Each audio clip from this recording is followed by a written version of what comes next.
It'll be one to go this time by. Coming to the green, buddy, coming to the green. Let's go get him. Go, go, go, go, go, go, go. Get your motor running. Head out on the highway. Go upstairs. We've got a question, I believe, up in the press box. Go ahead. Monty. He's very cool. Go ahead. Monty Dutton, Justin is it. Carl, I know that you have repeatedly said that this is your favorite track. It must not have seemed that way last night, and through much of this race. How important was it for you to finish second at a place that you really like but has been tough? I mean, it says a lot for a track to be as tough as this one to be your favorite. Yeah, I like this track, and the reason I like it so much is because it seems like the driver can make a pretty big difference. I was a little nervous about the surface because I felt like that took a little bit of it away, but I still felt like he could make some things happen out there, and I think with some age it'll be just the same. But it's still my favorite racetrack. I'm real excited about getting a little age on the surface, because it was great before they put the surface on. I hope it gets there. Go upstairs. Stay another question upstairs. Go ahead. David Poole, Charlotte Observer.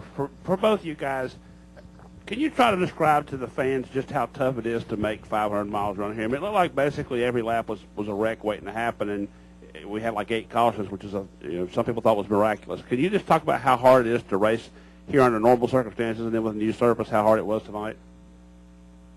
Yeah, I mean, it's a pretty grueling race. I mean, this kind of tests you. I think your car and your concentration going into turn 3 especially, but as part of it, I think that's one of the dimensions of this that makes it fun. Yeah, I mean, this, I mean, I saw some characteristics of the old Darlington tonight, like getting into turn 3. Even though you could carry good speed into turn 3, you get to the middle and the front end just take off to the wall, and you didn't know if you're going to hit it. And I saw plenty of people that hit it. I think you can race this track a lot of different ways. You can drive it, a lot of different ways, and I think it's still Darlington of old in how you have to do that. But this surface, like Carl said, anytime they resurface the track, it's going to take a while for for the race to get to where we really like it, which is grinding the tires down, having to conserve and run hard on new tires, and then having to really drive the car. Tonight was tough. But it wasn't the toughest Darlington that I've ever driven, just because you really couldn't even get up to a guy to pass him. I couldn't even, a lap car had to let me go in order for me to pass him. Now, I don't know, maybe the other guys were a little bit better than that, but, I really just, I was able to keep my car on the wall all night. That's all I'd focus on doing, was just trying not to get in the wall. Come back downstairs. Any questions? Pete's got one right here, Dennis. This is for Jeff. Pete Iacobelli with AP. You've had a lot of success here, but this track has really changed over time, cosmetically with lights, just the facility itself. Could you just talk about how much this has changed from 6-7 years ago? Really? You think it's changed that much? I mean, I didn't think it's changed that much. I mean, the surface has certainly changed, and the lights. That's certainly a different aspect. But they do such a great job of the lights these days. It's almost better driving at night than it is during the day, because I think there's less shadows and the grip's better. But other than maybe some of the big grandstands that you see, and I'm excited that this track is still on the circuit, and I hope more than anything that it stays here, because to me this place, the fact that it hasn't changed, just shows all the history, and I love seeing all the old footage of all the. I know that Carl got to run around here with David Pearson, and I've done the same thing with Cale Yarborough, and I mean that's just cool. That's what makes this place so great. It's kind of like Daytona, or kind of like Indianapolis. It's the greats and the video and the history that makes it what it is. And I'm really glad that they didn't change this track when they repaved it. They just repaved it, try to fix the cracks and the bumps. And I just hope that it does get back to wearing tires out and right back to the old Darlington, because that's really what makes this place so great. Jenna, do you have a question? Right here, please.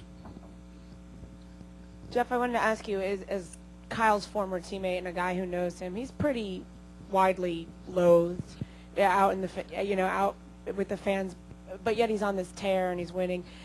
Does he have to find a balance on, playing to the crowd and being the villain and still be able to continue his success? Well, I think if he had his choice, he wouldn't be the villain. I don't think he wants to be that. I mean, I know Kyle's a good guy, he just, and he's an incredibly talented race car driver. There's no doubt about that. He just gets himself into situations, that it just follows him, and he just needs to accept it, go with it, but be himself. And I think that there's an opportunity here for him, that and not that he wants to go crash in Dale Jr. Very often. I don't think that's going to do him too many favors. But I think that having a love-hate relationship out there with the fans is not a bad thing. I heard more noise for him tonight than I've ever heard for him. And all I can remember when I came into this sport is riding around Dale Earnhardt and him getting a lot of boos and cheers, and all he cared about was how much noise they made. And that's what I've always built my philosophy on. I've been fortunate to have a lot of noise. I didn't always, you know who's cheering and who's booing, but right now the boos might be louder than the cheers, but at least they're making a lot of noise. Excuse me. Go upstairs for another question.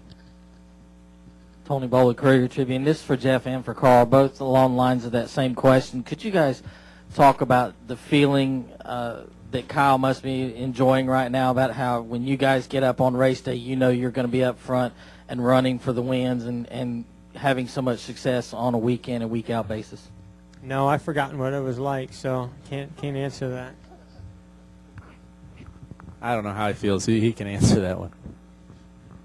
Back downstairs for other questions. Anybody? We're clear upstairs, I'm told. Hey, and I want to say one other thing, though. Go ahead. I want to say Go ahead, thanks Carl. to David Pearson. It was a really cool time I did get to spend with him. I'm glad you brought that up. He was over here on Thursday.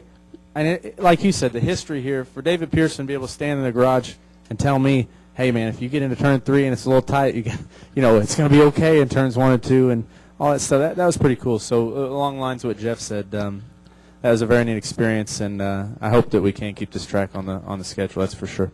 Plus, you had a great deal with him here, last month? Yeah. Oh, yeah, we had a good time. That man is wild. Guys, congratulations. Thanks a lot. See you at the All-Star.